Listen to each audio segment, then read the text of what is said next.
When it comes to menopausal symptoms, hot flushes, weight gain, restless nights, these are the symptoms that get a whole lot of airtime. But there's another symptom of menopause or the menopausal transition, which we really should be talking a whole lot more about, that flies under the radar a little bit. And that is a decline in bone density, a decline in bone strength. And what's really interesting about this change in bone mineral density is that most women, well, all women are at risk of it as you go through that hormonal change of perimenopause and into menopause, and none of us have symptoms of it. There are no symptoms of discomfort, there is no pain, there is nothing to tell us that it's happening until maybe later in life we end up with a non-traumatic fracture of some sort, and at that point in time osteoporosis could be quite well developed and we just didn't even know that it was happening. So what is osteoporosis? Osteoporosis is a loss of bone mineral density that occurs over time. Actually, we sort of reach peak bone mass by about the age of 30, and from then it does tend to decline a little bit, and it used to be considered a normal condition of aging. However, we know now that's not actually the case. It is a condition that occurs as a result of an accumulation of a bunch of factors that are, they may stretch back as far as childhood, but there is also a whole lot of things and a whole lot of choices that we can make in our day-to-day nutrition and lifestyle that can really slow the progression of bone mineral density loss. And we're going to talk about a few of those different things today. But I want to just talk quickly about some things that might put you at a greater risk for bone mineral density loss, so that you can be really aware of this and kind of cognizant that this could be something that is worth paying attention to, particularly if you're starting to get those menopausal transition symptoms. So things like hot flushes, there's actually a little bit of a link with women that have a higher or more of an issue with hot flushes having lower bone mineral density. So it's really worth paying attention to the symptoms that we do feel so that we can manage the ones that we don't. There was a really interesting article that was published in 2018, and it describes the menopausal transition, and it particularly homes in on a couple of 3 specific years, which is the year prior to your last menstrual cycle and the 2 years after. And what's seen in this time period is that as estrogen really kind of takes a nosedive at that time, bone mineral density takes a sharp drop as well. Now, we do continue to learn bone mineral density, and it has been kind of declining prior to that, but there's this very dramatic kind of downturn at that specific time point. And this article goes on to describe this as a critical window of time in which we can intervene to minimize rapid bone loss and potentially prevent osteoporosis or fractures later on in life. So what are some things that put us at a little bit more risk? What are things that we really should be paying attention to? There's actually a whole bunch of different things, but I just want to give you a couple today. So the first one that I think really jumps to mind that's particularly relevant for women is a history of chronic dieting or under eating. And a lot of us have spent a bulk part of our adult life trying to be smaller individuals, not eating enough, maybe doing extreme fad dieting and really under eating. And when you're under eating a lot of the time, you just aren't supplying your body with the building blocks that it needs to remake and remodel bone, particularly protein, particularly minerals. And there's some minerals that women in particular, or nutrients actually, and that women in particular are more prone to being low in, like iron, that has a real impact on bone cell turnover as well. We think of our bones as these kind of just calcium deposits, but they're really living, active organs in much the same way as our liver, our kidney, our skin, etc. And they're turning over all the time, and they're responding to stimulus in the body or struggling to, if there's a nutrient deficiency, just the same as the rest of our organs. So really, if you've had a history of yo-yo dieting or under eating or those sorts of things, really worth paying attention and maybe looking at perhaps getting a bone density scan done, a DEXA scan or something like that. Another one is low vitamin D levels. In fact, this could stretch right back to childhood. Children who've had low vitamin D levels are more prone to having fractures and breaks and whatnot of their bones, and more likely to have lower bone mineral density as an adult. And the thing with this is that it's really common. I look at a lot of bloods throughout Australia and New Zealand, and a lot of people who even spend time out in the sun are on the lower end of that vitamin D spectrum.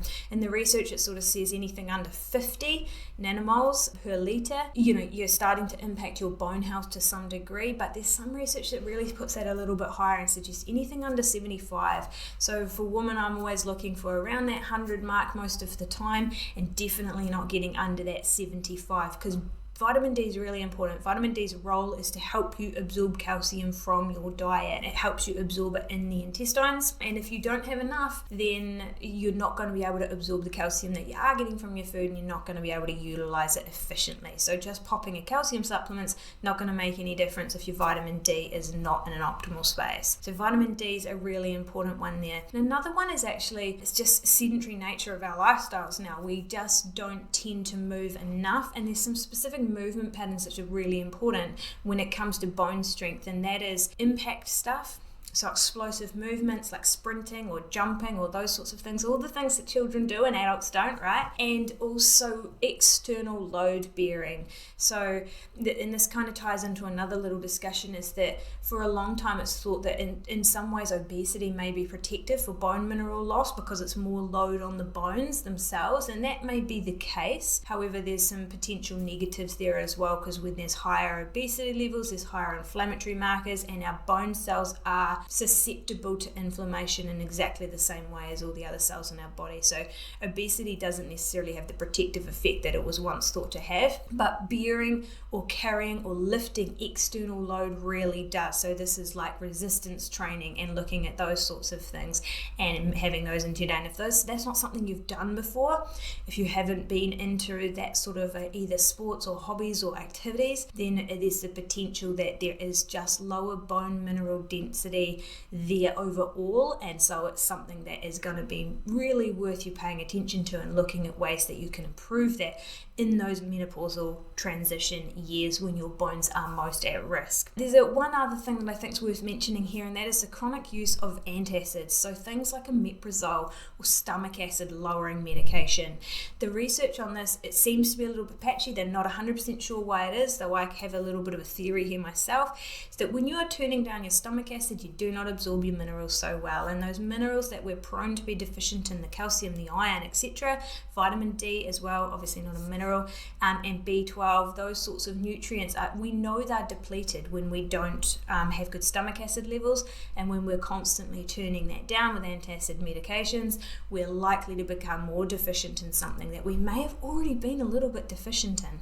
So it's really worth paying attention. How many of these boxes are you ticking? If you are a woman who's coming up to menopause or going through menopause or on the other side of menopause, how many of those boxes could you honestly say, that actually could be me? It might be worth looking at how my bones are doing. So what can we do about it? And this is the cool thing, is that osteoporosis used to be considered a disease of aging, and we know that that's not the case. We know that we can actually continue to remodel and rebuild and turn over and build strong bones throughout our whole lifetime.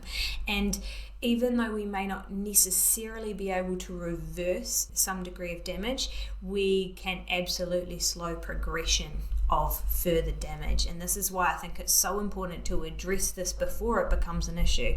Address this before we find out that we've fractured a bone and have low bone mineral density. So there's a couple of things that I think are really worth looking at here. The first one is get your vitamin D levels checked. This is something that I would suggest every adult is getting checked at least once a year, and make sure your number's staying over 75. If it's not, get a supplement in there. It's a really simple nutrient to supplement. We absorb it well, we utilize it well, and it can actually make a difference. And the research suggests that the oral supplements are better than a once a year injection when it comes to vitamin D. Also, get some sunshine, right? The other part is eating enough and really kind of finding that balance. If weight loss is a goal and you require some level of nutrition management as far as getting some weight loss to occur, we need to be doing it really intelligently. We need to be looking at minimum effective dose. We want to be getting away from crash diets and fad diets and making sure we're feeding first and moving well and working with the body to manage the excess weight, rather than punishing it by just restricting food intake all the time, because otherwise we're going to run the risk of just ending up low on protein and low on all the nutrients we need to protect our bone health in the long term. And ultimately, I think anyone that wants to lose weight is wanting to lose weight because they want to be healthy.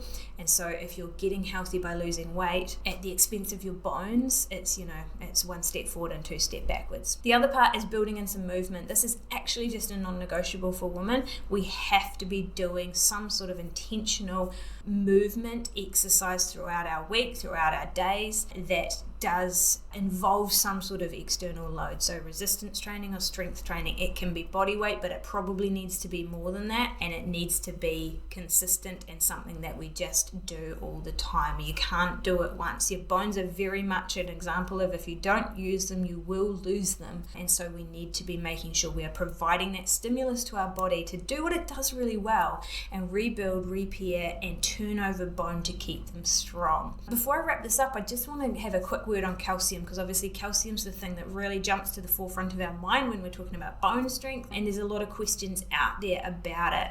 Bone health is more than popping a calcium supplement, and in the research, it's really unclear that calcium supplements really have any effect whatsoever, and in some instances there's actually even negatives, not to bone health per se, but to cardiovascular health or other areas of health if we just go chucking high dose calcium supplements into our plan.